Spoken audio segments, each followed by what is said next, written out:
Hello students, today I am going to explain you some topics of the chapter Force and Laws of Motion. So those topics are force, effects of force, types of force, Galileo experiments, first law of motion or the law of inertia, and about the inertia and mass. So first I will tell you about the term force. So as you all are familiar that if you have to open a door और close a door so you have to push और pull that door, उसे push या pull करना पड़ेगा door को open या close करने के लिए. तो this shows that in order to move the body we need to push और पुल दैट बॉडी. कि किसी भी बॉडी को अगर हमें मूव करवाना है तो या तो पुश करना होगा या पुल करना होगा.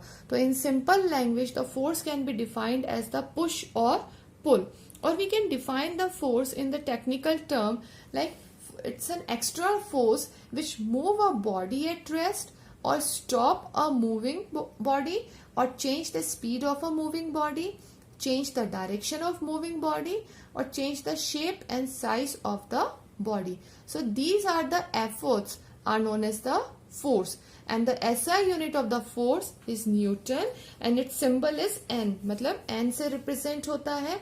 जहां पे भी N लिखा है capital N, it means it is that value is representing the force. So on the basis of the definition there are different effects of the forces. First effect is force can move a body at rest, force can stop a moving body, force can change the speed of a moving body, force can change the direction of a moving body, force can change the shape and size of a body. तो you can also see in these pictures like जो force है किसी भी body को rest में ला सकता है, moving body को रेस्ट में ला सकता है और रेस्टिंग बॉडी को मोशन में ला सकता है. उसकी स्पीड चेंज कर सकता है मूविंग बॉडी की डायरेक्शन चेंज हो सकती है, इवन शेप एंड साइज भी किसी भी बॉडी की हम चेंज कर सकते हैं. So on the basis of that there are two type of forces. First is balanced force and second is the unbalanced force. So first I am taking the balanced force. So balanced force according to the definition, like if two forces acts on a body in opposite direction and both the forces are equal, means अगर दो forces किसी body पे apply हो रहे हैं लेकिन opposite direction में हो रहे हैं और साथ के साथ वो equal forces भी हैं, then the resultant force acting on the body is zero. तो जो resultant means total force होगा किसी भी body पे लगने वाला उसको किसके equivalent मानेंगे, zero के. तो such forces are called the balanced forces. तो you can also see in this diagram, यहाँ पे एक बॉक्स है which we have to move. तो यहाँ इस साइड में लग रहा है F1 force, here is the F2 force applicable हो रहा है ना. और यहाँ पे लिखा है F1 is equals to F2, मतलब जो फोर्स F1 है वो F2 पे इक्वल फोर्स लग रहा है इस बॉक्स के ऊपर. तो अगर जब इक्वल फोर्स लगेगा तो बॉडी तो मूव करा ही नहीं अपनी पोजीशन से, और वो क्यों नहीं करेगा, बिकॉज जो रिजल्टेंट फोर्स होगा that will be equivalent to the zero. Total force जो है वो जीरो हो जाएगा. तो in such condition that force is known as the balanced force. So balanced force cannot change the state of rest or motion of a body. Now we are moving to the next, that is unbalanced force. So according to the definition, if two forces acting on a body in opposite direction and if one force is greater than the other, अगर एक force बड़ा है ज्यादा है than the other, then the resultant force is not equal to zero. Obviously अगर एक ज्यादा होगा तो टोटल फोर्स जीरो के इक्वलेंट नहीं होगा. तो such type of forces are known as the unbalanced forces. Again you can see in this diagram, यहाँ पे एक बॉक्स है which we have to move. Force applicable है F1 and F2 but in opposite direction, और यहाँ पे show भी हो रहा है कि F1 is not equivalent to the F2, उसके इक्वलेंट नहीं है. तो इट मीन्स यहाँ पे एक फोर्स जो है वो दूसरे फोर्स से ज्यादा है और तभी बॉडी मूव करेगी जब अनबैलेंस फोर्स अप्लाई हो रहा है. So unbalance forces changes the state of rest और the motion of a body. You can also see in this pictures, like अभी देखिएगा दो पिक्चर्स मैंने आपको बताई है यहाँ पे. First I am talking about the first picture. यहाँ पे देखिए this is the balanced force. अब जैसे ही इसके ऊपर एक और ऑटो आया तो ये क्या हो गया, अनबैलेंस्ड हो गया, तो बॉडी के अंदर मोशन हुआ है ना. अदरवाइज ये फर्स्ट कंडीशन के अंदर बैलेंस्ड है. You can also see in the second picture, यहाँ पे 500 का वेट रखा हुआ दोनों साइड में. तो तब तो वो बैलेंस फोर्स शो कर रहा है। और अनबैलेंस्ड कब हुआ, जब एक साइड ज्यादा फोर्स लगा, दैट इज ऑफ 700 आ गया। ठीक है, तो तब बॉडी के अंदर मोशन शो हुआ। Again we can take a simple example, it is an very easy example of tug of war. Tug of war में देखिए दे आर टू टीम्स है हियर, तो यहाँ पे दोनों टीम्स 300 न्यूटन का फोर्स लगा रही, इक्वल है but in opposite direction, arrow show हो रहा है अपोजिट डायरेक्शन में लग रहा है। ठीक है, और an representing here the Newton, Newton represent हो रहा है, तो 300 न्यूटन इस टीम ने लगाया और इस टीम ने भी 300 न्यूटन का फोर्स लगाया, तो बॉडी के अंदर कोई भी मोशन नहीं होगा। ठीक है, नाउ अब देखिए वापस फर्स्ट टीम ने ज्यादा फोर्स लगाया in comparison to the second team, दोनों के फोर्स के अंदर डिफरेंस है 100 न्यूटन का, तो एक टीम लगा रही है 400 न्यूटन का फोर्स और दूसरी टीम लगा रही है 300 न्यूटन का फोर्स, तो इट मीन्स फोर्स ज्यादा हो गया in comparison to the another team, तो वहां पे जो फोर्स लगा that will be known as the unbalanced force, यहाँ पे अनबैलेंस्ड फोर्स लगेगा। Now next I am taking the Galileo's experiment. So Galileo's experiment of motion, Galileo was an scientist जिसने ये बताया था कि किस तरह से इंक्लाइंड प्लेन के ऊपर किसी ऑब्जेक्ट का मोशन होता है, उसको with the help of an experiment उन्होंने उसको एक्सप्लेन करा था। उन्होंने ये बताया कि जब दो इंक्लाइंड प्लेन लिए उन्होंने, और ये बताया कि जब भी मार्बल को उन्होंने मूव करवाया फ्रॉम अ सर्टेन हाइट से जैसे मूव कराया, तो उन्होंने ऑब्जर्व करा कि मार्बल जो है उतनी ही हाइट का डिस्टेंस कवर करेगी। अगर उन्होंने इतनी हाइट से, सी इन द डायग्राम जहां कर्सर मूव हो रहा है, इतनी हाइट से अगर मार्बल को मूव करवाया तो दूसरी साइड में मार्बल उतनी हाइट तो कवर करेगी ही करेगी। इसी के बेस पे उन्होंने कुछ अपने ऑब्जर्वेशंस दिए। उन्होंने बताया कि जब भी अपोजिट साइड में जाती है तो टोटल हाइट कवर करती है, एज वेल एज उसकी वेलोसिटी जब जो है मार्बल की ऊपर से जब नीचे आएगी तो वेलोसिटी इंक्रीज होगी, लेकिन जब नीचे से ऊपर जाती है तो मार्बल की वेलोसिटी डिक्रीज करती है। तो उन्होंने एक फर्स्ट कंडीशन तो क्या ली कि दोनों प्लेन्स को इक्वल हाइट पे रखा। ये देखिए आप horizontal line you can C on in the diagram, यहाँ पे इक्वल हाइट पे रखा है। तो जब उन्होंने मार्बल को रोल कराया तो उन्होंने ये ऑब्जर्व करा कि marble would travel equal distance while climbing up as travel while rolling down, मतलब जितनी हाइट से वो नीचे आ रही है उतनी ही हाइट तक, मतलब उतना ही डिस्टेंस वो कवर करेगी। सेकेंड ऑब्जर्वेशन जो उनका था कि if it decrease the angle of inclination of the right plane, मतलब एक साइड का राइट हैंड साइड का उन्होंने इंक्लाइनेशन कम कर दिया, तो the marble would travel further until it reaches its original height. तो जो मार्बल है वो तब तक ट्रेवल करती रहेगी जब तक ये वो अपनी ओरिजिनल हाइट तक नहीं पहुंच जाए, तब तक वो ट्रेवल करती रहेगी। फिर उन्होंने थर्ड क्या करा कि राइट साइड जो थी इंक्लाइंड प्लेन की वो एकदम फ्लैट कर दी। देखिए see in the diagram, totally flat कर दी एक तरह की। तो इसमें जो मार्बल है वो travel forever to achieve the same height, तो ये मार्बल ट्रेवल करेगा तब जब तक कि वो अपनी हाइट को, सेम हाइट को अचीव नहीं कर दे। तो इसी के बेस पे उन्होंने एक कंक्लूजन निकाला कि हमें एक अनबैलेंस फोर्स की रिक्वायरमेंट होती है to change the motion of the marble. अगर हमें मार्बल का मोशन चेंज करना है तो उसके लिए we have to apply the unbalance force, है ना। और but no force is required when the marble is moving uniformly. लेकिन अगर मार्बल यूनिफॉर्मली मूव कर रहा है इट मीन्स उसके ऊपर कोई भी फोर्स अप्लाई नहीं हो रहा है। तो in simple language we can say that objects move at a constant speed if no force acts upon them, कि ऑब्जेक्ट जो है वो कांस्टेंट स्पीड से मूव करेगा अगर उसके ऊपर कोई फोर्स एक्ट नहीं होगा। तो इन्हीं ऑब्जर्वेशंस के बेस पे, कंक्लूजन्स के बेस पे सर आइजैक न्यूटन जो थे उन्होंने अपने 3 लॉज दिए थे मोशन के। तो आज हम सिर्फ इसमें फर्स्ट लॉ ऑफ मोशन पढ़ेंगे।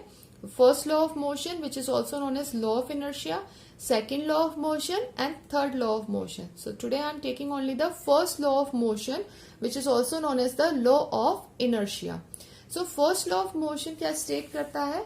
It states that a body at rest will remain at rest or a body in motion will remain in motion until or unless some external force is applied. मतलब अगर body rest पे है तो rest पे ही रहेगी, motion में है तो मोशन में ही रहेगी, अनलेस जब तक कि हम उसके ऊपर कोई एक्सटर्नल अनबैलेंस फोर्स अप्लाई नहीं करें। तो यहाँ पे एक पिक्चर भी दिखा रखी, देखिए see this football, it is in stationary position, resting position पे है, क्योंकि यहाँ पे अभी हमने कोई भी फोर्स अप्लाई नहीं करा है, तो ये ऐसे ही रहेगी जब तक कि इसके ऊपर फोर्स अप्लाई नहीं करा गया। तो देखिए फुट के थ्रू यहाँ पे फोर्स जो है अप्लाई करा गया है फुटबॉल के ऊपर, और फिर फुटबॉल के अंदर मोशन हुआ है। लेकिन आप फर्स्ट कंडीशन को कंपेयर करिए, वो रेस्ट पे ही थी जब तक कि कोई फोर्स नहीं लग रहा था। जैसे ही फोर्स अप्लाई हुआ बॉडी के अंदर मोशन हुआ। तो फर्स्ट लॉ हमें यही बताता है कि बॉडी रेस्ट पे है तो रेस्ट पे ही रहेगी, मोशन में है तो मोशन में ही रहेगी जब तक कि उसके ऊपर कोई एक्सटर्नल अनबैलेंस फोर्स अप्लाई नहीं हो। तो बेसिकली जितने भी ऑब्जेक्ट्स होते हैं उनकी एक टेंडेंसी होती है to resist the change in the state of motion और रेस्ट, कि वो अपनी पोजीशन में ही रहते हैं, भले वो मोशन में तो मोशन में ही रहेंगे।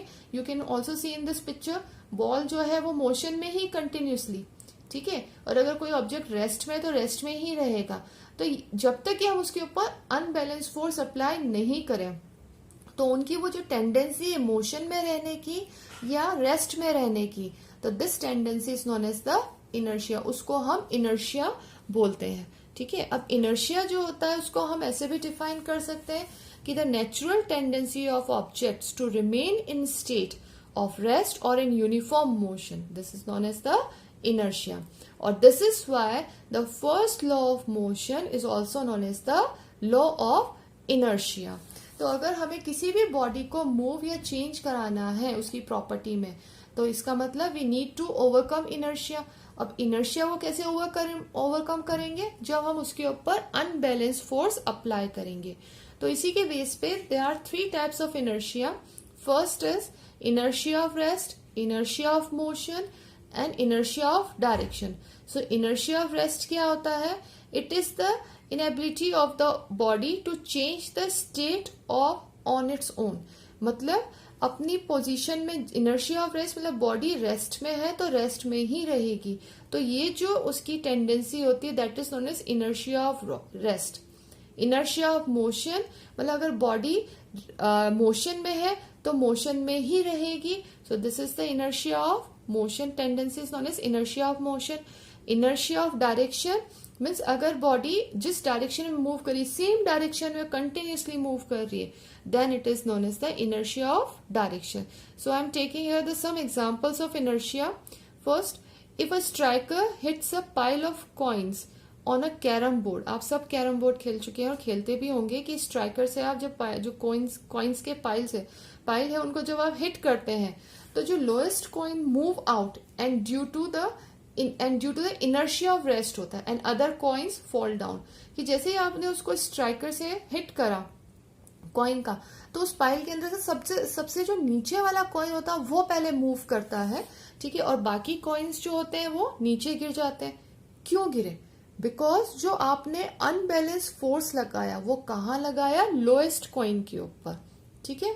इसी तरह से लाइक एक कॉइन को हमने प्लेस करा है एक प्लेइंग कार्ड पे, you can also see in this picture, बहुत इजीली क्लियरली डिफाइन हो रहा है कि अगर हमने एक देखिए इसके ऊपर कार्डबोर्ड के ऊपर एक कॉइन हमने प्लेस करा है और जैसे ही उसको हम फ्लिक करते हैं फिंगर के थ्रू, तो जो इनर्शिया है तो वहां पे हमने फोर्स किसके ऊपर अप्लाई करा, हमने अप्लाई कर रहे हैं यहाँ पे फोर्स उस कार्डबोर्ड के ऊपर। तो कार्डबोर्ड तो मूव कर गया, लेकिन जो बॉडी थी, कौन सा कॉइन जो था वो रेस्टिंग पोजीशन पे था, तो वो वैसा ही टम्बलर के अंदर गिर गया, ठीक है। तो बॉडी फोर्स किसके ऊपर अप्लाई हुआ था, इस कार्डबोर्ड के ऊपर, तो जिसके ऊपर फोर्स लगा बॉडी वही मूव करेगा, दूसरी बॉडी मूव नहीं करेगी। कॉइन भी इसलिए मूव करा क्योंकि उसकी जो नीचे का सपोर्ट था वो हट गया था, इसलिए बॉडी के वो जो कॉइन है वो टम्बलर के अंदर जाके गिरा। और इसके एग्जाम्पल से like when we travel in a car and the driver applies the brake suddenly we tend to fall forward due to inertia of motion.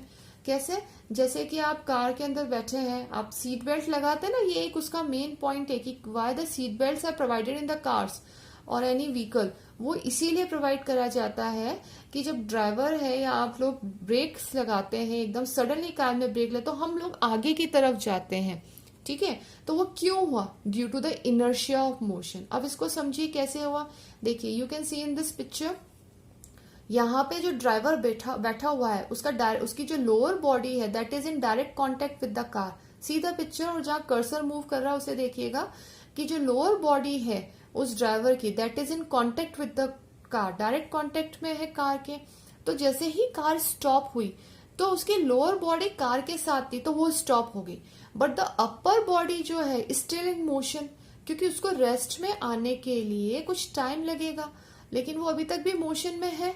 ठीक है, तो उसकी वजह से क्या हुआ कि जो लोअर बॉडी थी वो जो कार के कांटेक्ट में थी वो तो स्टॉप हो गई, लेकिन अपर बॉडी जो है वो आगे की तरफ मूव करती है। तो इसीलिए सीट बेल्ट प्रोवाइड करा जाता है जिससे कि हमें इंजरी से बचाया जा सके।